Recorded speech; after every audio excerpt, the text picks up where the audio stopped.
Bienvenidos a Letras y Voces. Tengo en mis manos el libro de Julia Navarro, El niño que perdió la guerra.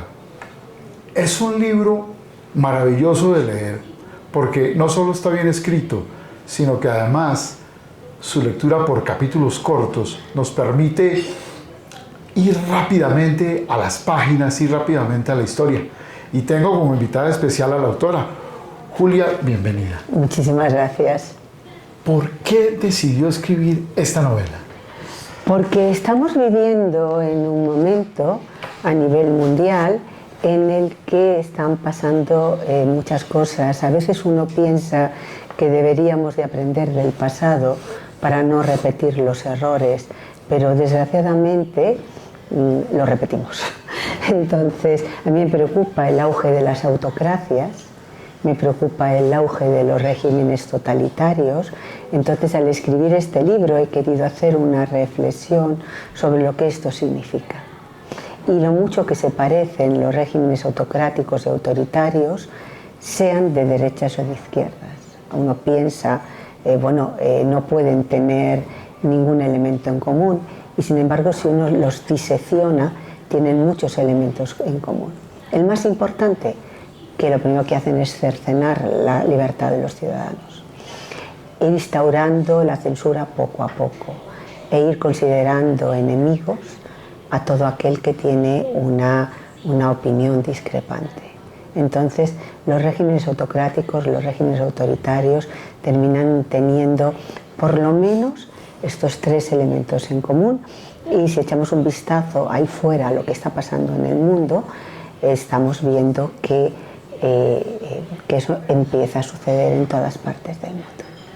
Bueno, y empieza uno a leer el libro, aunque yo creo que, si no estoy mal, usted no emplea la palabra secuestro, pero realmente lo que pasa con Pablo... No es un secuestro. Es como si fuera un secuestro. No, durante la Guerra Civil Española, este libro transcurre claro, durante los años finales de la Guerra Civil, y luego todo lo que fue pasando en Europa, pues hasta prácticamente la edad contemporánea. Tras la Guerra Civil, muchas familias intentaron que sus hijos no sufrieran los estragos de la guerra. Entonces, con otros países que se mostraron solidarios, acogían a los niños para que estuvieran allí hasta que terminara la guerra. De manera que Pablo no lo secuestra a nadie, sino que su padre considera... Es que yo lo digo en ese sentido. Claro, pero porque obviamente la madre no estaba de acuerdo. No, la madre no estaba de acuerdo. Y además, cuando se lo llevan, la golpean, ¿no? Claro, sí. Y eso, entonces uno dice, pero ¿hasta dónde? ¿Hasta dónde ella no tuvo la posibilidad? No, ella no tuvo la posibilidad, pero estamos hablando de un momento en el que en ningún lugar del mundo el papel de las mujeres era sustancial. A las mujeres no se las escuchaba. Por tanto, la opinión de la madre pues era una opinión que no contaba. Su padre creía que lo mejor para su hijo era sacarle del horror de la guerra, y la madre prefería que, a pesar del horror, se quedara con ella. Esa fue un enfrentamiento entre dos personas que querían ambos a su hijo. Lo que pasa es que tenían una concepción distinta de lo que era mejor para Pablo. Y es como si se enfrentaran dos ideologías. Yo tengo que defender mucho al padre siempre, porque y eso que el padre no me caía simpático, claro. pero tengo que defender mucho porque todo el mundo piensa qué malvado, y digo, no era malvado, era un hombre que creía que en ese momento tomar esa decisión era lo que iba a salvar a su hijo. Lo que pasa es que Agustín, el padre de Pablo, pierde la guerra.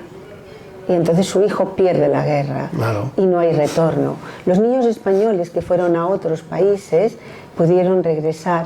Los que fueron a la Unión Soviética no. ¿Por qué? Porque el régimen de Franco y el régimen de Stalin no tenían relaciones diplomáticas. Por tanto, esos niños se tuvieron que quedar allí para siempre.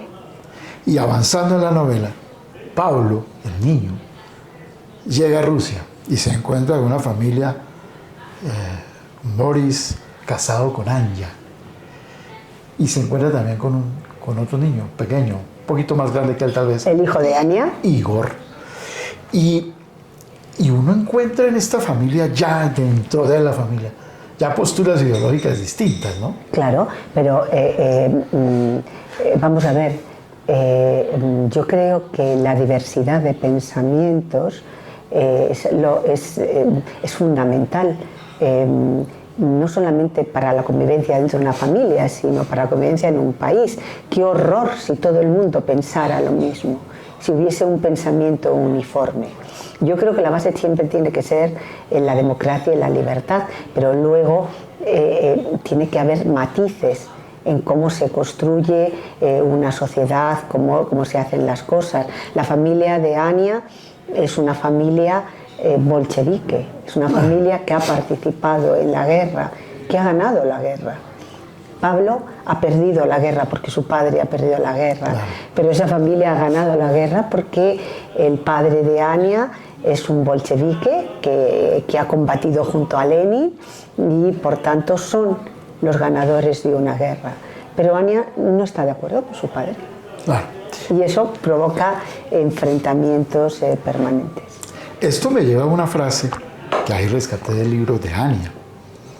Stalin odia a cualquiera que se atreva a pensar. Bueno, es verdad, es que los regímenes totalitarios tienen esa característica. No quieren que los ciudadanos piensen nada que esté fuera de lo que a ellos les conviene, de lo que ellos creen que se debe pensar, ¿no? Es decir, establecen una doctrina política y todo aquel que se sale de eso es considerado un enemigo. Se produce el suicidio, en otra parte del libro, del poeta Mayakovsky. Y ahí hay Mayakovsky. Y ahí hay una doble postura, ¿no? Ania lo defiende, sí, mientras que Boris dice, pero no, él está actuando mal. Y aquí hay un elemento muy importante y es una discusión que además tuvieron siempre Tolstoy y Dostoyevsky de alguna manera, y es si el Estado es el que define a la persona o el individuo es libre de ser el individuo. El individuo es libre de ser el individuo. Mayakovsky tuvo, como todos los seres humanos, fue un gran poeta, pero un ser absolutamente contradictorio, ¿no? Fue un poeta que formó parte de la revolución, pero después se dio cuenta del horror que significaba esa revolución, puesto que mermaba la libertad de pensamiento, la libertad de acción, la libertad de creación, y entonces terminó separándose del régimen. Fue una persona, fue un gran poeta y un poeta muy controvertido en su tiempo. El marido de Ania, que es bolchevique, pues no le gusta lo que hace Mayakovsky, y Ania, sin embargo, pues le salva. ¿Por qué? Porque ella tiene una sensibilidad especial, ella es una mujer de la cultura y entiende todos esos entresijos del alma y todos los cambios que se pueden ir produciendo en una persona según va viviendo. A mí me asustan esas personas que dicen yo nunca he cambiado de opinión y sigo pensando lo mismo que cuando tenía 20 años. Dice, bueno, entonces la vida no ha pasado por usted, es que usted no ha aprendido nada, porque la vida nos va enseñando y hace que vayamos matizando algunos de nuestros pensamientos, algunas de nuestras certezas, si no tendríamos un pensamiento solamente impermeable y totalitario. Pablo toca el piano, Igor toca el violín, pero lo que yo encuentro en estos niños es una gran flexibilidad, que no ve a veces uno de los mayores, porque ellos se adaptan, se entienden de alguna manera, ¿no? Bueno, ellos son niños que tienen una madre en común. Ania no es la madre de Pablo, Ania, la madre de Pablo es Clotilde, su madre biológica, pero que ha quedado en España, lógicamente. Entonces, Ania es esa madre de acogida, esa madre que le va a querer tanto como su madre, en un acto de solidaridad de una mujer que piensa, si fuera mi hijo el que estuviera en las circunstancias de Pablo, yo querría que en el otro extremo del mundo hubiera una mujer que, si mi hijo tiene fiebre, le ponga la mano en la frente, que le abrace cuando tenga miedo, que le dé certezas, que le ayude a crecer. Entonces, para los dos niños, tampoco es fácil al principio, ¿no? Porque para Igor es, de repente aquí viene otro niño y ocupa un espacio, ¿no? Que mi madre era mía y de repente tengo que compartir a mi madre. Pero los dos son buenos, son generosos y terminan siendo hermanos, porque lo eligen ellos. Y es una relación realmente hermosa.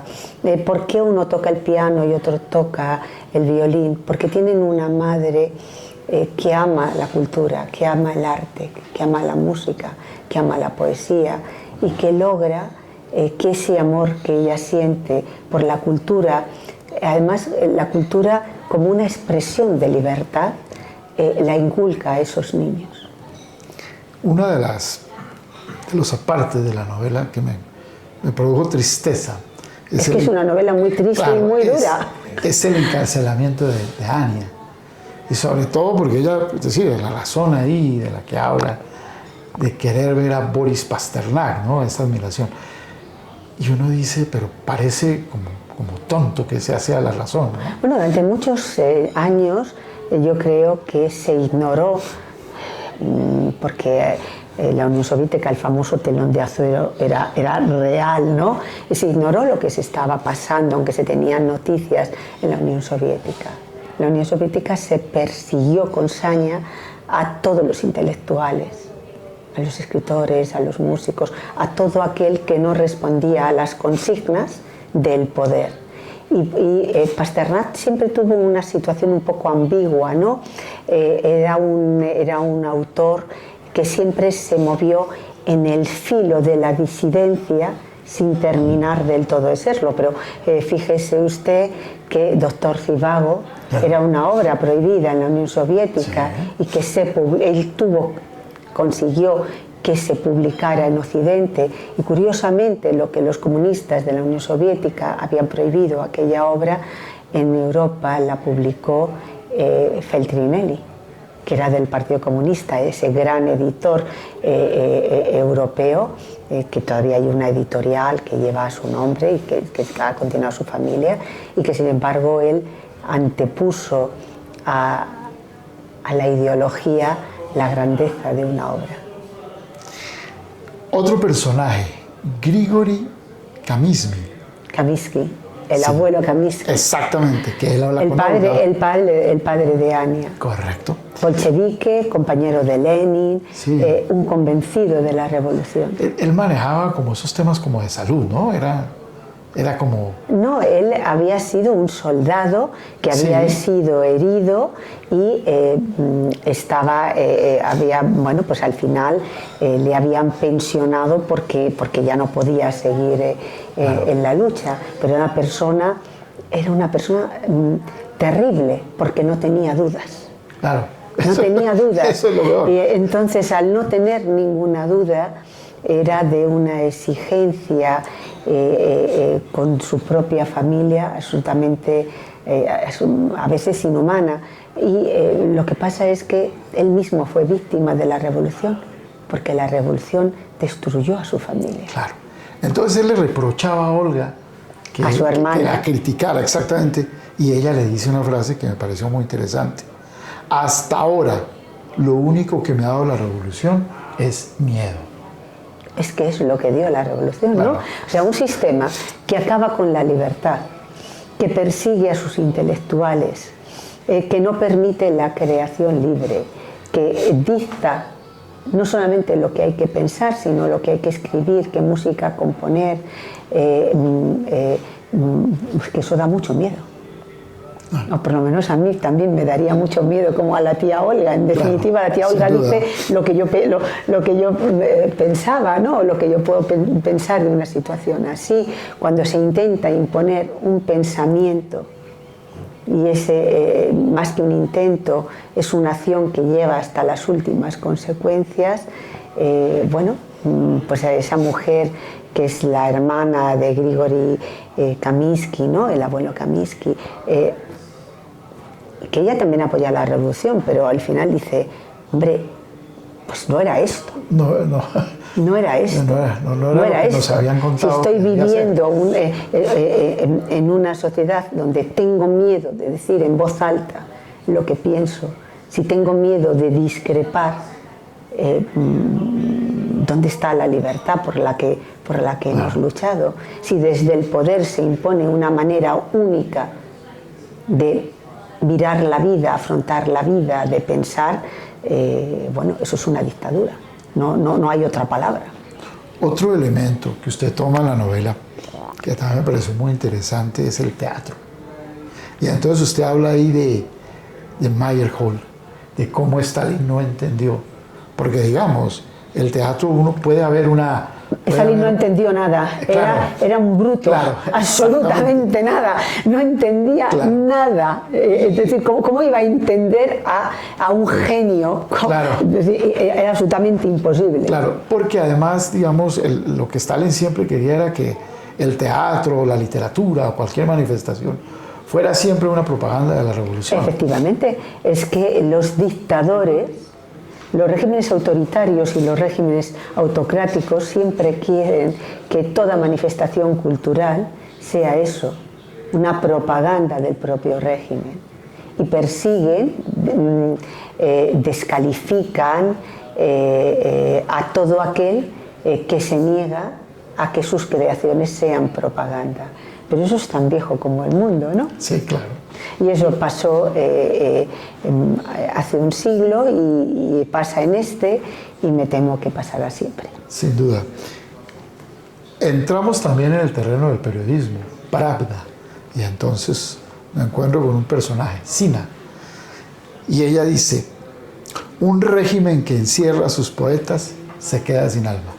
Claro, es que un régimen que persigue a sus poetas, que persigue a los creadores, es que es un régimen que no tiene alma, que se ha automutilado, ha acabado con lo mejor que podía tener.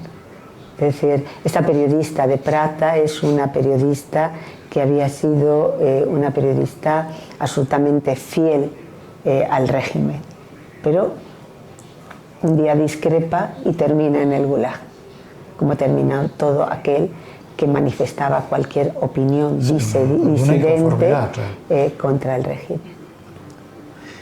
¿Quién es usted?, le preguntan a Pablo, eso ya viniendo ya casi al final de la novela. Y Pablo, pues la frase que lanza es muy dura. Él responde: lo que queda de un niño que perdió la guerra. Claro. Algunos niños de aquellos, niños españoles, de aquellos que fueron enviados a la Unión Soviética, cuando empezaron a regresar a España ya eran hombres, y eran hombres que se tenían que enfrentar realmente al dilema de quién eran verdaderamente, ¿no? Y cuando él, en el barco que le trae de regreso a España, después la policía, cuando van bajando, y ¿usted quién es? Usted no está en la lista. Entonces él dice la verdad, dice: yo soy lo que queda de un niño que perdió la guerra. Son los restos de un naufragio, los restos de un naufragio personal. Es alguien que, Pablo, es alguien que tiene que juntar sus piezas para saber quién es continuamente. No estoy segura que nunca lo terminará de saber. Hace unos años yo tuve la oportunidad de conocer a dos ancianos, hombres ya muy mayores, que habían sido niños de la guerra.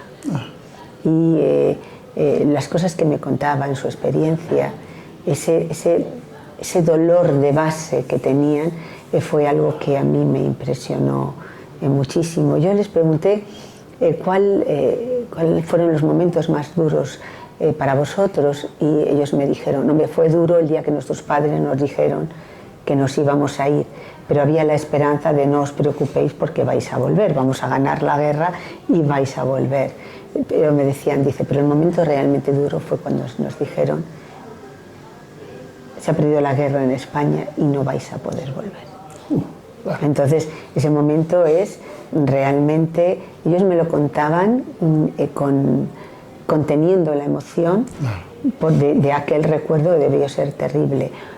Ojo, también recuerdo que ellos me contaban que estaban agradecidos a cómo Rusia se portó con ellos. Ellos habían crecido allí, habían estudiado una carrera, habían encontrado allí una segunda patria, y ellos estaban agradecidos a todo eso. Claro. No había manera de sacarles una palabra crítica, pero eran muy conscientes de que lo que les había pasado era el resultado de eso, de que eran niños que habían perdido una guerra. A principios de siglo usted publicó el libro La Hermandad de la Sábana Santa. Sí, mi primera novela. Exacto, que se adentra en la historia de lo que pasó con el sudario de Jesucristo después de la crucifixión. La Hermandad de Sábana Santa es un thriller que transcurre en la época actual, pero sobre el sudario de Cristo, sí, que está en la Catedral de Turín. Le hablo de esta novela para preguntarle lo siguiente: ¿qué lectura tiene usted de la religión católica precisamente ahora que hablamos del rumbo que va a tomar? Bueno, yo soy católica,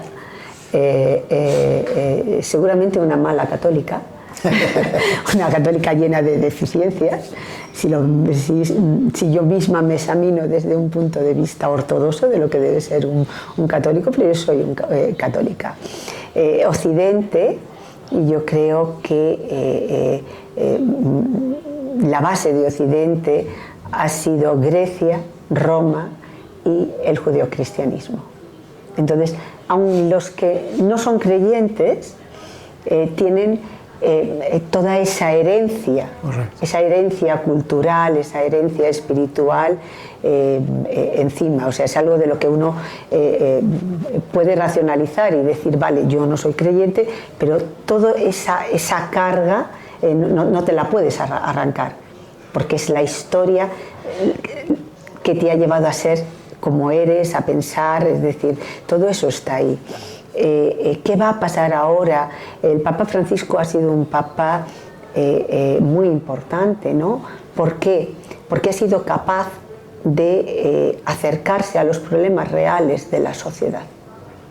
No solamente ha hablado de cuestiones doctrinales, sino sobre todo se ha acercado a los problemas de la sociedad y ha puesto la mirada en las fronteras, en los márgenes de la sociedad, en qué pasa allí. Y los márgenes de las fronteras no solamente son las fronteras físicas, a veces en las propias ciudades e incluso dentro de donde nosotros nos movemos, en las propias familias hay fronteras, hay esas fronteras. A mí me importa mucho la mirada del Papa, lo que ha hecho es que muchas personas tomen conciencia de algunos problemas que están ahí, el problema de la emigración, el problema de aquellas personas que de repente se han sentido como, no que se hayan querido alejar de la Iglesia, sino que han sentido que la Iglesia les ha puesto un parapeto de ya no formáis parte de esta comunidad. Entonces a mí me parece muy importante los pasos que dio el Papa, su preocupación por la inmigración. Es algo que a mí me ha hecho reflexionar muchísimo. Hace unos cuantos años que yo colaboro con una organización no gubernamental que es Entre Culturas, que tiene otra organización hermana que está aquí en Colombia y en toda América Latina y en África y en Asia, que es Fe y Alegría, que es llevar la educación allá donde la educación no llega. Y bueno, para mí ese compromiso es importante en un momento en el que el mundo no sabe cómo resolver el problema de la inmigración, el tener una mirada y una actitud de acogida. En todos estos años, todos los emigrantes a los que yo he conocido y he tratado y me he acercado a sus problemas, nadie me ha dicho que se haya ido porque sí. Nadie deja su casa, nadie deja su familia, nadie deja su país, nadie deja sus costumbres, sus certezas, si no es por una razón poderosa. Y las razones siempre son las mismas. Son la violencia, es la guerra, es el hambre, es la miseria. Por tanto, el Papa ha sido importante porque ha puesto el foco en este problema y ha hecho que los países reflexionen y se tengan que avergonzar de cómo se trata a esos emigrantes, a esas personas que huyen de esas situaciones absolutamente terribles y desesperadas. Ojalá que el siguiente Papa, es decir, no puede haber, todos los seres humanos somos diferentes, entonces el siguiente Papa, aunque siga la senda de Francisco, no será Francisco, pero ojalá esa senda, esas ventanas que ha abierto el Papa continúen abiertas. Pues Julia, muchas gracias por este diálogo tan interesante. Muchas gracias. Es una novela que yo realmente al que veo se la recomiendo. Es una novela que yo tengo que decir que es una novela muy dura, me lo dicen los lectores, y yo siempre cuando me dicen, oiga, lo he pasado muy mal leyendo la novela, yo siempre les digo, no sabe cómo me alegro, porque eso significa que usted es un ser humano con sensibilidad que no permanece indiferente ante el dolor de los demás. Muchas gracias. No, muchas gracias.